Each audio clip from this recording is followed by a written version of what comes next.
ఈరోజు ఈ సభ ద్వారా నేను ఒకటే హామీ ఇస్తున్నా, తొందరలోనే ఇప్పటికీ డిఎస్సి అనౌన్స్ చేశాం, దానికి కూడా శ్రీకారం చుడతాం.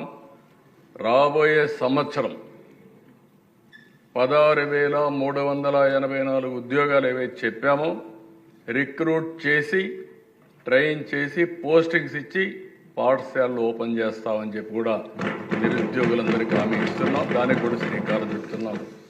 ఇది కాకుండా దిశ ఇబ్బందులు ఎన్నున్నా ఇచ్చిన హామీలు నిలబెట్టుకుంటామని చెప్పాం. మే నెలలో తల్లికి వందనం, ఎంతమంది పిల్లలున్నా అంతమందికి డబ్బులు ఇచ్చే కార్యక్రమానికి శ్రీకారం చుడతాం.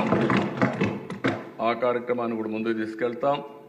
ఇంకో పక్కన రైతు భరోసా ఏదైతే చెప్పామో next instalment government of India ఇస్తుంది.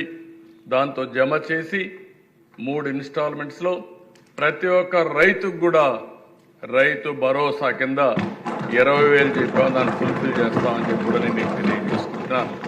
గవర్నమెంట్ ఆఫ్ ఇండియా 6,000 ఇస్తారు, మనం ఒక 14,000 ఇస్తాం. 2 మ్యాచ్ చేసి 20,000 ఇచ్చే కార్యక్రమానికి ముందుకు పోతాం. ఇది కాకుండా దిశ మత్స్యకారులు 20,000 రూపాయలు ఇస్తా అన్నాం. వాళ్ళు కూడా చేపలు వేటకు పోలేని పరిస్థితి ఉంటుంది. ప్రతి సంవత్సరం హాలిడే ఇస్తాం.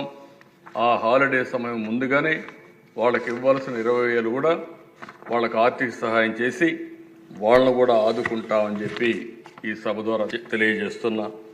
ఈ 1-2 కాదు దిశ, ఏదైతే మేము ఎన్నికల మేనిఫెస్టోలో చెప్పామో ప్రతి ఒక్కటి కూడా అమలు చేయడానికి చిత్తశుద్ధితో కట్టుబడి ఉన్నాం.